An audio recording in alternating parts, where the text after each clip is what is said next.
Tatagpo ang patay ang isang babaeng 9 na taong gulang sa isang bakanting lote sa Quezon City. Ang nahuli niyang nakasama ang 13 taong gulang niyang kapitbahay. Babala po, sensitibo ang inyong mapapanood. May unang balita si James Agustin.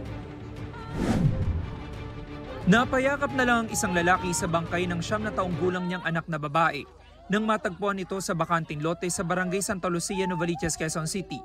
Pasado alas 5 ng hapon kahapon. Labis din ang paghihinagpis ng ibang mga kaanak. Ayon sa mga taga-barangay, Sabado pa ng hapon na iulat na nawawala ang bata. Nung pumunta ako, nakabalot na po siya ng kumot eh.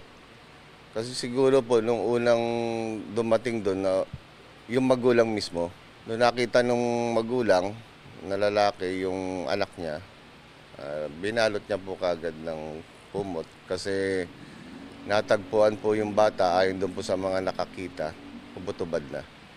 Sa kuha ng CCTV, kita ang biktima na nakasunod sa isang lalaki papunta sa compound kung saan matatagpuan ang bakanting lote. Kalauna natukoy kung sino ang lalaki sa video. 13 anyos sa lalaking kapitbahay ng biktima.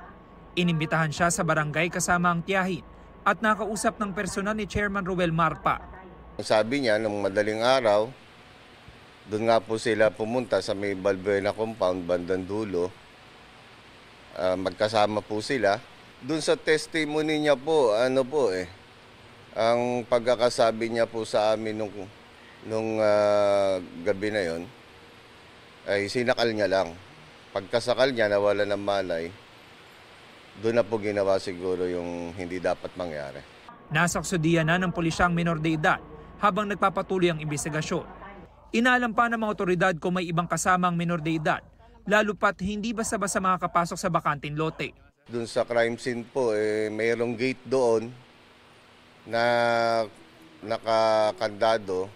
Yun din po yung isa sa mga pinag-iisipan po ng kapulisan natin na parang hindi kaya ng 13 years old na isama yung bata ron sa loob dahil maliit lang po yung bata kung nag-iisa lang po siya. Hindi na muna nagpaunlak ng panayam ang mga kaanak ng biktima. Isa sa ilalim din daw sa autopsy ang labi ng bata. Sinusubukan pa namin na makuha ang pahayag ng Quezon City Police District kaugnay sa nangyaring krimen. Ito ang unang balita. James Agustin para sa GMA Integrated News.